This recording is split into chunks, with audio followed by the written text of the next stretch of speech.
എന്നത്തെയും പോലെ ഇന്നും നർബോന കടപ്പുറം അതിസുന്ദരിയായിരിക്കുന്നു. എന്നത്തെയും പോലെ എന്നത് എൻ്റെ ഒരു ഊഹമാണ്. കാരണം ഞാൻ ആദ്യമായിട്ടാണ് ഇവിടെ എത്തുന്നത്.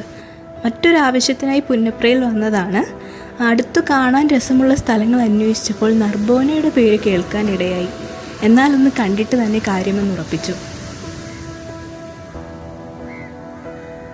ആലപ്പുഴയിൽ നിന്നും ഏകദേശം 9 കിലോമീറ്റർ ദൂരമുണ്ട് ഇവിടേക്ക്.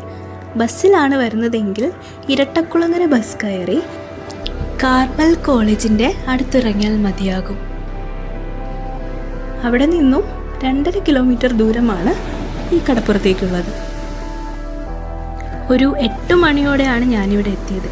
ശാന്തമായ കടലും കടപ്പുറവും, തീരത്തേക്ക് അണയുന്ന മത്സ്യബന്ധന വള്ളങ്ങൾ.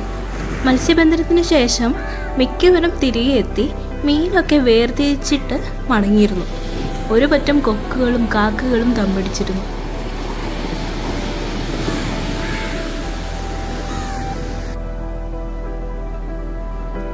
കടലിൻ്റെ ഇരമ്പലും കാറ്റാടി മരങ്ങളുടെ ചില്ലകൾ കൂട്ടിമുട്ടുമ്പോഴുണ്ടാകുന്ന ശബ്ദവും കിളികളുടെ പാട്ടുമെല്ലാം ചുറ്റുപാടിനെ കൂടുതൽ സുന്ദരമാക്കി.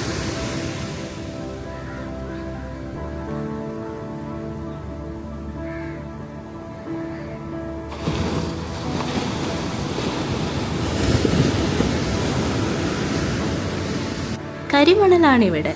മണലിൽ മുഴുവനും മനുഷ്യൻ്റെയും കിളികളുടെയും പട്ടികളുടെയും കാൽപ്പാടുകൾ ഒപ്പത്തിനൊപ്പം തന്നെ ദൃശ്യമായി.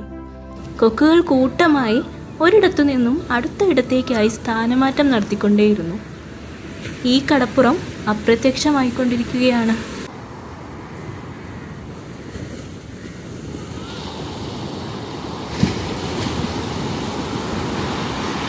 വർഷം തോറും 50 മീറ്ററിലും അധികമായി കടൽ കയറിക്കൊണ്ടേയിരിക്കുന്നു.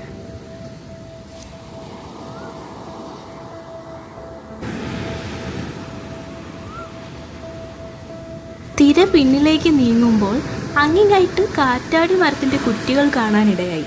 പണ്ട് അവിടം കരയായിരുന്നത്രേ. കടൽക്ഷോഭം രൂക്ഷമായപ്പോൾ ഒരു പ്രതിവിധിക്കായി സർക്കാർ കൊണ്ടുവന്ന് നട്ടതാണ് ഈ കാറ്റാടികൾ അത്രയും തന്നെ. ഇപ്പോഴിവിടെ പുലിമുട്ടിൻ്റെ പണിയും നടക്കുന്നുണ്ട്. ബാത്തോമെട്രിക് സ്റ്റഡീസിനായി ഒരുപാട് ആൾക്കാർ എത്താറുണ്ടെന്നറിഞ്ഞു. ഇതൊരു ടൂറിസ്റ്റ് സ്പോട്ടൊന്നുമല്ല, പക്ഷേ വൈകുന്നേരങ്ങളിലൊക്കെ ആയിട്ട് ആൾക്കാർ സൂര്യാസ്തമയം കാണാൻ വേണ്ടിയും ഒക്കെ ഇവിടെ വരാറുണ്ട്. അതും സമീപ പ്രദേശത്തുള്ള ഈ കടപ്പുറത്തെക്കുറിച്ച് അറിയുന്ന ആൾക്കാരാണ്.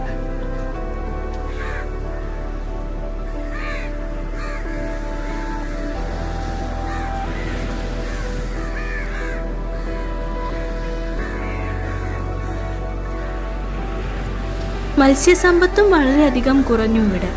ആകെ മത്തി മാത്രമാണ് ലഭ്യമാകുന്നത്. മത്സ്യത്തൊഴിലാളികൾ ആകെ വിഷമത്തിലാണ്. കടലമ്മയുടെ കനിവിനായുള്ള കാത്തിരിപ്പാണിനി.